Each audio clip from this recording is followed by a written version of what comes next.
Hmm?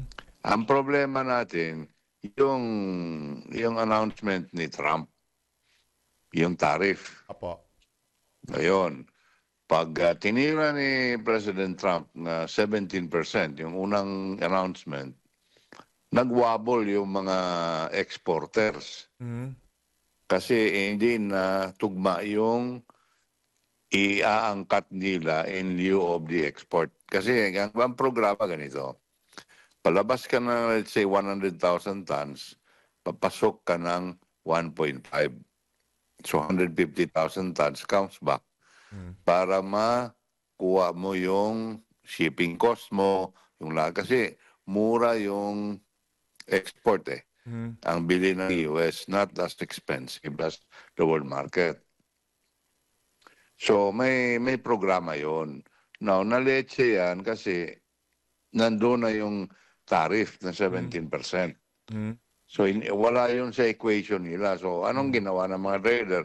Siyempre, salbame, binaba nila yung presyo dito sa farmers natin Mhm. para uh, what do you call this, to offset the tariffs that the US is going to slap them. Mhm. So Alright. yun lang, kung wala yan sana, maganda na sana ang takbo. Wala Po. tayong problema. Well, importante may tariff. Dati wala eh. Okay. Okay. So 10% is still 10%. Alright. Oo, so nag-a-adjust pa sila yung market. But Mhm. I'm sure they'll get over it. No? Alright. Definitely. Although, at the end of the harvest season, definitely kukulangin tayo kasi we will never be able to supply our country kasi daming-dami na tayo ng Pilipino. Ha? So mangyayari, mag-i-import naman tayo? Oh yes, definitely. Ah, Definitely. hindi po ba pwedeng Mag-import tayo. mangyari na Senyor Manulit, na mag-iwan tayo ng para supply nating sarili? Hindi eh, kasi ah, yun ang problema natin. Mhm.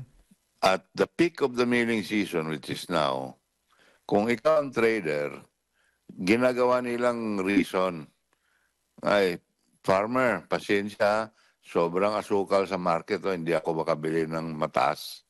I will buy it from you but a low price. Babaratin. So yun.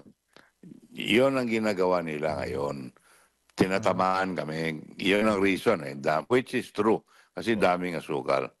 So itong program, palabasin mo, so you're taking out excess sugar in the market Po. out for the US. Mhm. Di ba? Mhm. At a lower cost. Kasi binibenta sa Amerika mamura eh. Po. Mas mura sa local natin nga price. Po. So the traders are the ones shouldering all of that. Aray.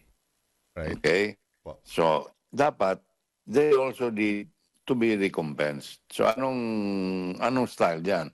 So yun na, palabas ka ng one bag, papasok ka ng 1.5.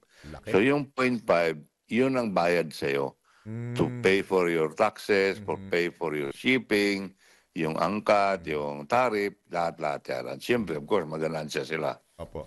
Po. At the Sir, same time, kami, salbado kami, kasi the price, local price, will be maintained. Mhm. Hindi na nila masabi na sobrang asukal sa Opo. market kasi pinabawasan mo eh. Mhm.